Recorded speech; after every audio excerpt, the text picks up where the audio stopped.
This is going to be a hot take, but I currently have no friends, and I'm okay with that. Take down my hair with me as we discuss friendship.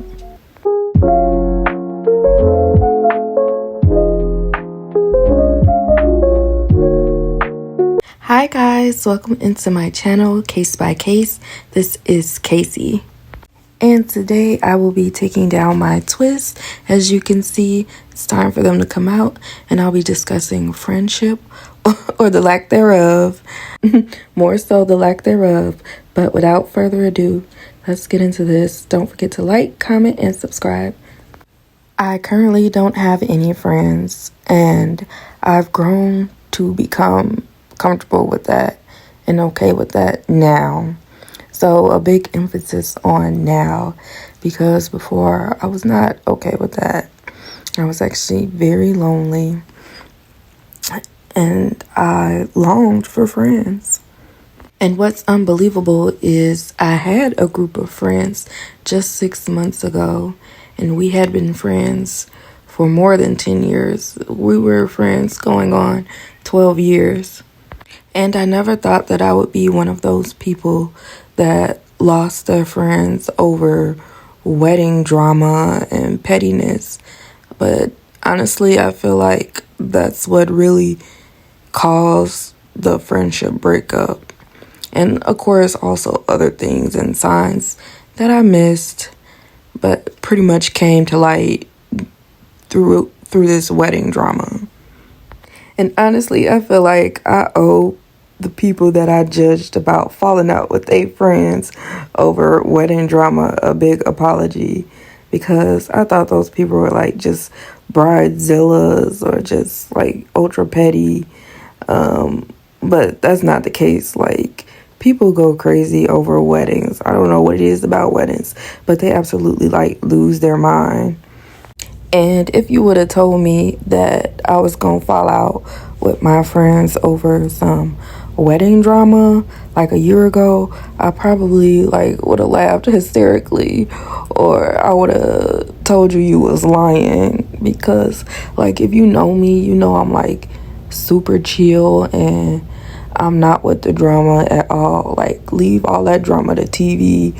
Like, I enjoy a good kiki and a nice debrief, but like as far as drama like in my personal life, like I do not do that. And so for all this to have happened is just like ridiculous to me and unfathomable. So 6 months ago, I broke up with my best friend of almost 12 years. We are very much alike. She is super chill, just like I am. We met in high school, and we have been friends ever since. I'm gonna name her Ruby. So Ruby had found her significant other in college around the same time that I had found my significant other in college. I'm gonna name her significant other Max. After college, Max and Ruby moved in together, and this is significant because when I would discuss like marriage and things with Ruby, she would say that she's waiting. She wants to pretty much live a single life for the most part, and she really moved in with Max to save money on rent. And they definitely wanted to wait for marriage, and it was pretty much like the last thing on her mind. So my now husband and I, we were off and on back when we were in college. But around 2020, we were all the way on, and we dated and got engaged in 2022. So, of course, I was very happy, and I told all of my friends that I had got engaged, and I started wedding planning, because one of the first questions people would ask me would be, when are you all getting married? And so I let my friends and family know that we were planning to get married in 2024. So we got engaged in June of 2022. Fast forward to May of 2023, Max and Ruby got engaged. I thought this was very odd because, again, when I last talked to my friend Ruby, she said marriage was the last thing that was on her mind. So it was very odd that she got engaged within a year. But nonetheless, I know that people are entitled to change their mind. And so I was, of course, still very happy for my friend. We even went out and celebrated together. And so, of course, one of the first questions that you ask when people get engaged is, when do you plan on getting married? And so Ruby said that it was her plan to get married in 2025. So fast forward to January of 2024, I sent out my save the dates. My wedding was scheduled for September 1st, 2024. And my husband and I actually got married at the courthouse legally in January of 2024. And we didn't tell friends until later, but we told our immediate family members. In April, I sent out official wedding invitations, and then I actually let other family members and my friends know that I had actually got married legally already, and that this would just be the celebration. People were shocked, of course, but they were also still very happy for me. All my friends were very happy for me. So fast forward to May of 2024, so that next month after, Ruby had sent out her save the dates for her wedding, and her wedding date was for August of 2024. So again, this was odd because remember, I had talked to Ruby about this, and she had said multiple times actually that her wedding would be in 2025. So again, that was weird, but I was still happy for her. But at this point, I was side-eyeing her because now at this point, her wedding has been moved up, and it's a month before not even a full month. It was like 3 weeks before my wedding. And this had upset me at this point because she knew that we have a mutual friend in our friend group who lives out of town. And so that means she would have to choose pretty much which wedding she would go to.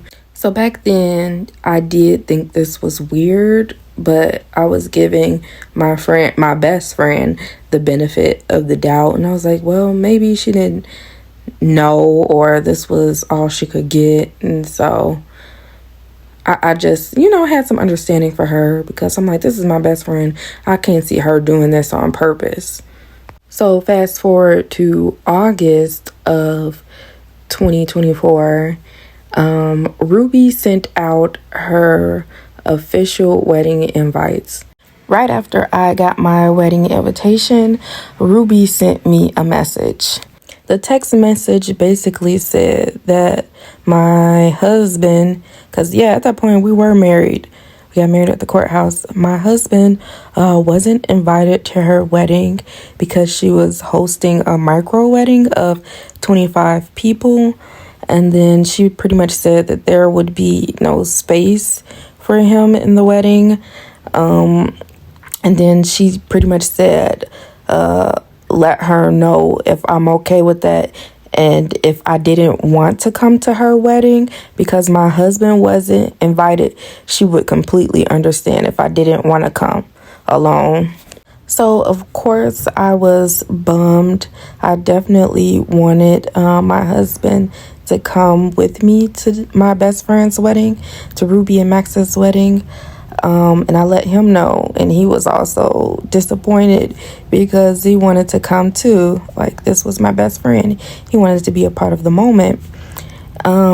But I was understanding because we were also hosting a micro wedding, but ours was a little bigger. We were hosting 75 people, but still that was considered a micro wedding. And so I was being understanding, and I was giving her the benefit of the doubt. This was up until I found out that she invited my younger brother to her wedding. And he let me know that he might not be able to make it to Ruby's wedding. And so I reached out to Ruby and I let her know that my younger brother might not be able to make it. And if he's not able to make it to her wedding, would we be able to swap out my husband for my younger brother? And this is when it went left. She told me no. She said that it wasn't enough room and that he was too big, and that's why he couldn't come to her wedding. Mind you, my husband is tall, but he's not like wide. So it was kind of ridiculous that she even said that. So at this point, my husband was very upset and he felt like disrespected, which is fair because what she said was extremely like disrespectful. And it was like kind of like slick what she did. But I was still at this point trying to give her the benefit of the doubt, which my husband didn't like. Because at this point, he's like, this girl, she a snake. This is not your friend. But she had been my best friend for so long. So I was like trying to give her the benefit of the doubt. I will say I was wrong in doing this, but I sent a petty text message and I pretty much kicked her then fiance, Max, out of the wedding. And I told him that there was no room for him in the wedding. She immediately responded to that text message, and then she was like, I think we need to talk and discuss this because clearly you're upset. So we got on the phone and we talked about it. I apologized for sending the petty text message, but I pretty much let her know that I didn't like what she did and how she went about it. And she apologized and she said next time pretty much that I should communicate how I was feeling. And I took her at that, but I'm like, in my mind, I'm like, girl, you know what you was doing. I shouldn't have to communicate that. You know you was being, messy. But I did, of course, let her know, too, that it was her wedding. And I completely understand you could do what you want to do, and in your wedding. But I ain't say it like that. I said it nicely. It's your wedding, and you can do what you want to do. It's just, I didn't like the way she went about it. But we made up from that point. I was still, side-eyeing her. Like, I had my eye on her. Because that was some really weird behavior. But we made up from that point, and we kept it moving forward. But one thing that really bothers me that, in the moment, I couldn't see and I didn't catch, but it's like looking back now, I see it and I caught it.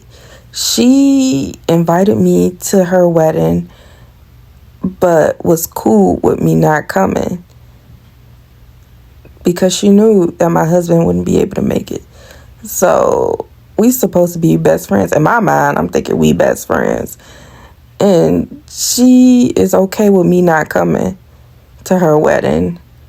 Or she's cool with me coming alone or with my brother, but just not with my husband. Like, how weird is that? But time passed and we continued to talk. Like, we would send each other memes and stuff on social media. And we would talk, over text. But I hadn't seen her, in person until her wedding. And so fast forward to her wedding. It was very nice. It was beautiful. It was awkward when I first walked in because it was all her friends from her college. And you could just tell, they knew. They was acting real weird. And you could just tell that she had been talking about me to them. But I did end up going with my brother, so that helped make it a little less awkward. I could talk to him some. And then also my friends did come, but they were a little late. And so when they came, that helped a lot too. And that's the other thing. So my out-of-town friend, let's call her Milan. Milan came to Ruby's wedding. And when Milan came to town, she stayed with Ruby. And then my other friend, we're going to name him Pink Boots. And then my other friend was his roommate. We're going to name her Bluebird. And Bluebird and Pink Boots had also got into it. They had a falling out, and they were like the closest in the friend group. And so Bluebird actually didn't come to Ruby's wedding. So it was just Milan and Pink Boots together. So Bluebird was pretty much a no call, no show. And then the final friend in the friend group, we're going to call her Cutie. Cutie came. But the wedding went smoothly, and it felt like old times again with all of us together. Well, except for Bluebird. It went smoothly, and so I was starting to feel better about the situation after that. So I went back and told my husband everything that had happened and how it was nice and everything. And he was still upset that he wasn't invited, but he was happy that, I enjoyed myself and that it went over well. And then I pretty much told him that I feel like he should apologize, be the bigger person, and let Max back into the wedding, or at least invite him to the wedding. And he agreed, and he apologized, and he didn't let Max back into the wedding, but he allowed Max to be invited to the wedding. So Max did get an invite. Fast forward to my wedding. I had makeup being done at my place, and so this would have been Ruby's first time actually seeing my new place with my husband, because again, before I was living with my parents until I got married.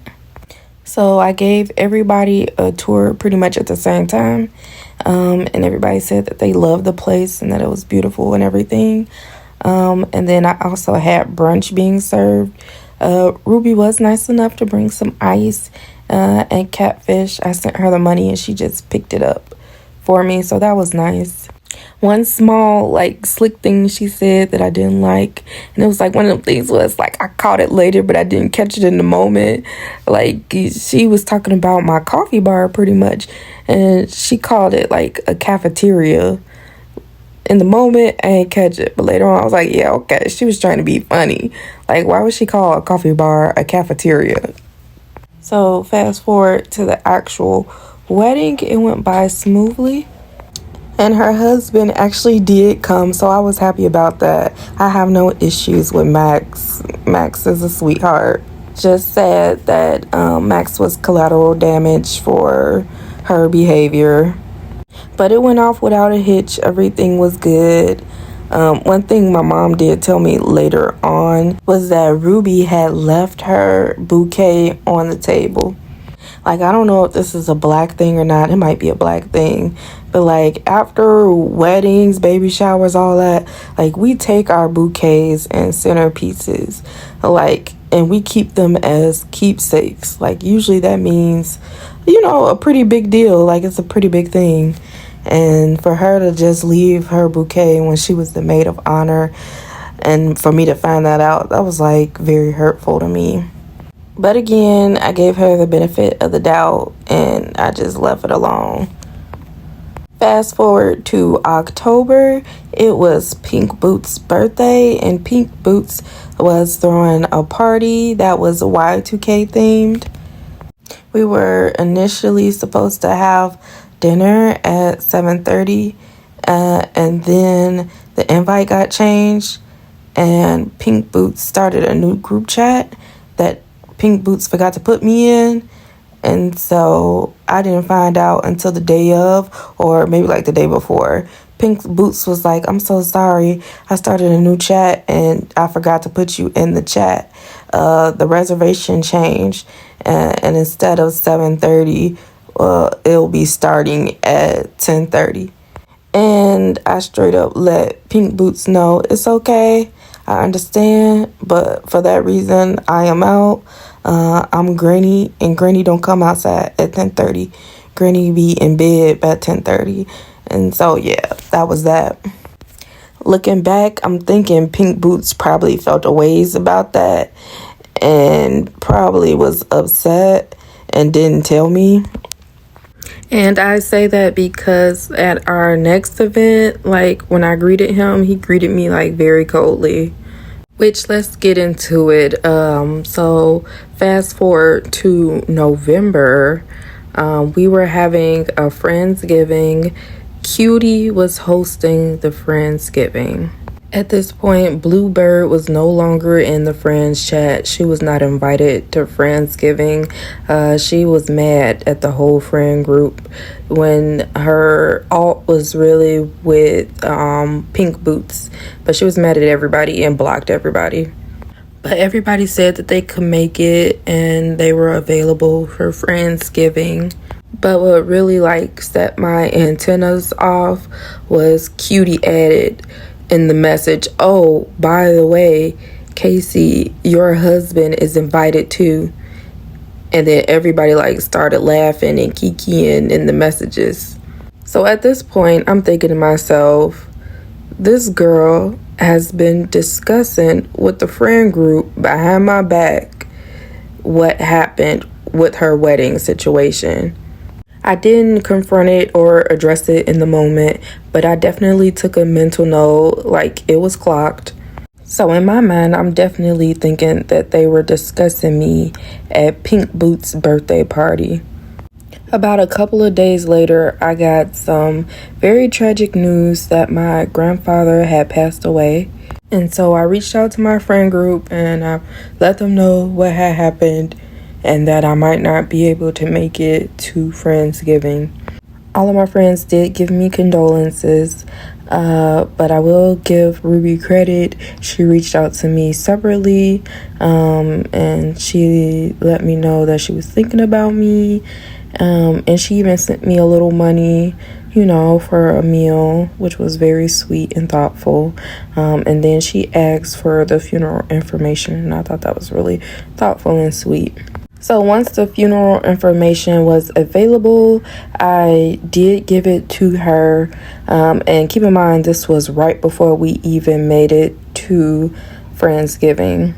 Fast forward, I did let my friends know that I was feeling a lot better and then that I would be coming to Friendsgiving. And I did actually bring my husband because he was invited. Funny enough, Ruby and I showed up literally at the same time. And Ruby did not bring Max.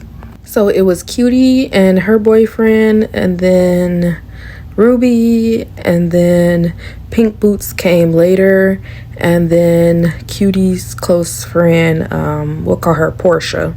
So like I said earlier, Pink Boots was pretty cold to me when he came into the party. So he greeted everybody with a hug and, hey, all hi and everything. And then when it came to me, he gave me a dry hug. And then he said, hello. So him greeting me like that kind of confirmed what I already knew in the back of my mind. And another thing that stood out to me was that Ruby asked my husband what he did for a living, and he was kind of taken aback that she even had the nerve to ask that. And so he answered by saying that he does his best for a living. And thinking back, this isn't even the first time she's asked this or hinted at this question before. She's asked me this privately, and I've always given her a vague answer. But anyways, you can kind of tell that she was ticked off by him not answering the question. But everybody else laughed. We all laughed. And when the night was coming to an end, I offered to give Pink Boots a ride home because he doesn't drive. And then he said, okay. And then I went to the bathroom. When I came out of the bathroom, Ruby asked if it was okay with me if she took Pink Boots home. And I was kind of confused, but then I was like, yeah, sure, no problem. Whatever Pink Boots wants. And Pink Boots said, yeah, that's cool with him. So we all said our goodbyes and started heading to our cars. Once we made it to the car, my husband told me what really happened. Apparently, as soon as I went to the bathroom, Ruby offered to give Pink Boots a ride home, even though she had already saw that I had offered to give Pink Boots a ride home. And Ruby asked my husband if that was cool with him, and he told Ruby to ask me when I come out of the bathroom. So again, here Ruby goes with the weird behavior. That same night, after everybody made it home safely, Ruby sent us an invite to a potluck. And just guess when the date of the potluck was for. And if you guessed the same date as my grandfather's funeral, the date that I told her beforehand was the funeral, then you are correct. So Ruby sent me a text message privately following up with me saying pretty much, I know this is the same date as your grandfather's funeral and you probably won't be up to it, but I just wanted to include you in the invite. So at this point, I'm thinking, this girl has gone too far. She is my enemy for life. Like, you gotta be kidding me. Like, is this a joke? Are you being for real right now? Or are you serious? Like, this is not something that a friend would do. And it really just felt like a slap in the face. And all I did was just respond, okay, thanks. And honestly, I just wanted to cuss her out. I really did. But I'm trying to remain sanctified. Oh, and I almost forgot to top it off. She added that my husband is invited as well. So I let it breathe for a minute and collected my thoughts before I responded to her. And then at this point, I just had to confront her. I let her know that I had an inkling that she had been talking about me behind my back to the friend group. And I've noticed that people have been mocking me by saying that, oh, by the way, your husband is invited to almost every text message, and I didn't find it cute and I didn't find it funny. I let her know that she has officially crossed the line with me, and I'm done giving her the benefit of the doubt. The last straw for me was when she planned a potluck on the same day as my grandfather's funeral, knowing good and well that was the date of my grandfather's funeral. I let her know that I don't know if it's subconscious or if you're consciously doing this, but you are doing things to hurt me. And I don't know what's going on with you, but something is there. What really bothered me was that she would say one thing and then do another. And then she was like really slick and slimy, like a politician almost. Like, she would do these super nice things outwardly for everybody to see, but behind the scenes she was just like stabbing me in my back. And so I'm like, at this point, this is more than just a pattern. This is too much. It's more than just a coincidence at this point. This is like continued behavior. And at this point, I have to end this friendship with you before you do something else. And what's crazy is, has she just taken accountability and been honest with me, like, I would have still been friends with her. We wouldn't have been at the same place we were before, but we would have still like been in communication. But she didn't. She actually tried to defend herself like really hard too, and it was just making me even more mad. Like, she was defending herself super hard. She was sending screenshots and all that instead of just taking accountability. And then she was just gaslighting me up a storm. Like, one thing she said that really made me mad, she was like, I don't know, honestly, like, I don't experience this with my other friends. Like, no, duh, you're not in competition with your other friends. You only in competition with me, you weirdo. And all I was looking for was genuine friendship. And this girl was competing with me this whole time.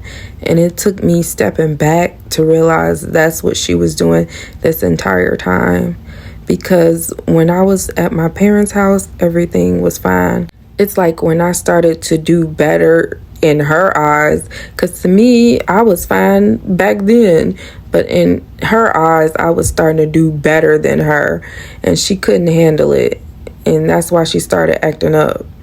Part 3 of people I refuse to be friends with as a former child who just wanted to be liked. I would call this person the power dynamic friend. This type of friend is wonderful in the beginning. They're always there for you. They're always the shoulder that you can cry on. They always make you feel good about yourself. But that friendship starts to quickly deteriorate when you get your shit together. I call them the power dynamic friend because this specific identifier is that on your side, you may not be quite where you want to be in life. You may be struggling financially or career-wise or education-wise. Some way in your life, you are not quite at their level. On their end of the friendship, they have their shit together. In a way, they're always guiding you. They're always giving you advice, speaking life into you, motivating you, telling you that you can do it. In a way, they're like your older sibling. The minute you get that dream job, the minute you lose the weight, emphasis on physical attractiveness too. The minute you stop letting people play with you and get into a good relationship, the minute you can buy that house, that car, take that trip, there's a shift. In your mind, it's this celebratory full circle moment of finally attaining a goal that they have been there watching you go through. They've been there through the beginning, and now you're like finally there. And it's, supposed to be special because you think that you're both rooting each other on, you're both there for the struggles, you're both there for each other.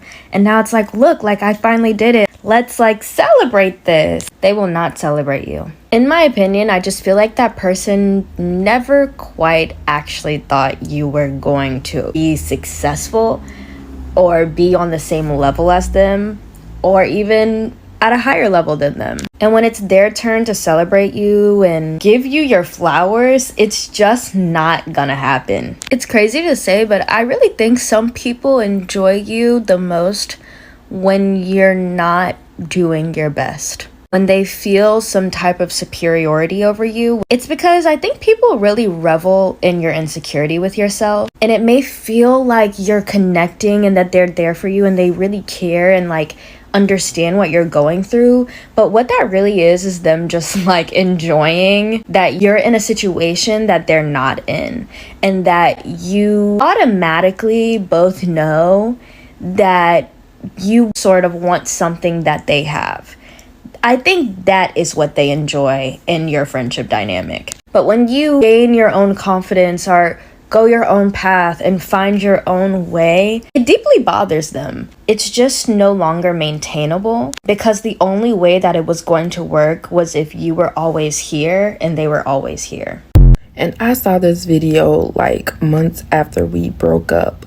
But when I saw this video, I felt so validated. It's like the light switch had turned on.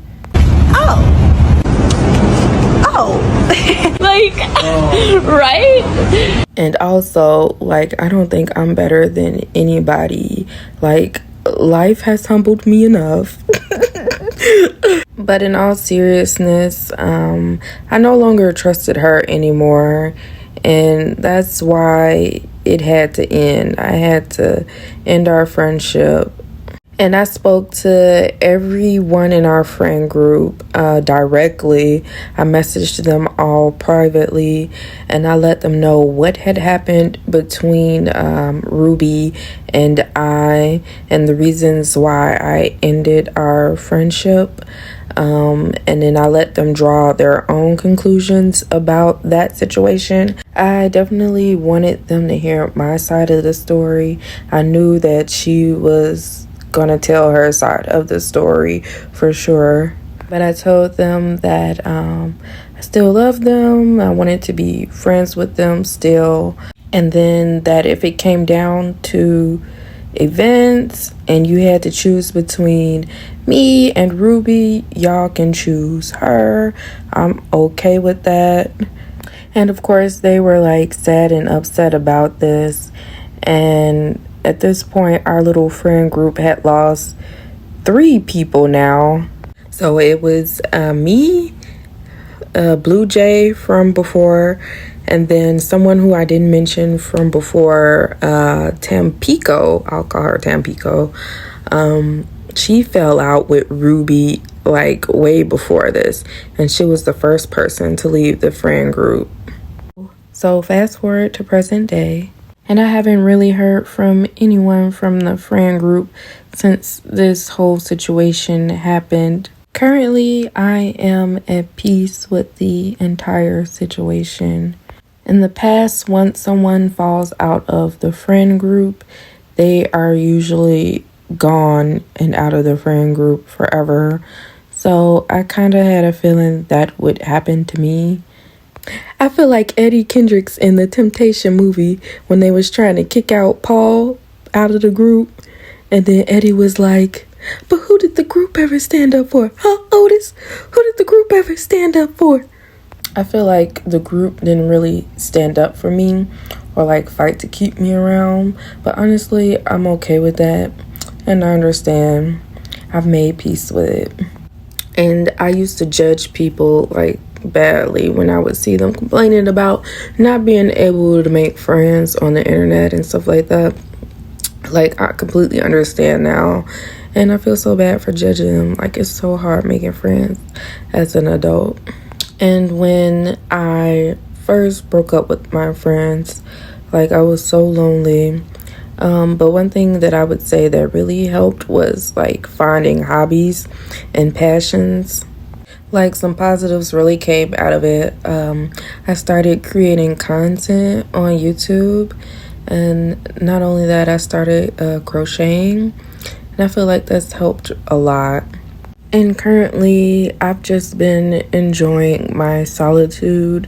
I am alone, but I'm not lonely anymore. I am open to finding friendship in the future, but for right now, I am not looking for any new friends. I actually feel pretty fulfilled. But in the future, I will definitely be more selective with my friends and selective with who I call my friend. I wouldn't say I'm bitter about the situation, but I definitely would say that I've been burned. I am a person of faith, so I try not to hold grudges, and I've been giving this situation to God, and I've been praying for forgiveness and for the ability to forgive. And I can actually confidently say that I forgive her and the entire situation, but I ain't forgot. And I know also that I'm not perfect. And again, I don't think I'm better than anybody. And I know I have things to work on myself as well. And I want to be a good friend to someone as well in the future. I want to wrap this video up by asking, do you all think that I did the right thing in this situation? Was I in the wrong? Or was there something that I could have done to handle this situation better? And if you made it this far, I really appreciate it so much. Don't forget to like, comment, and subscribe. Thank you. Bye.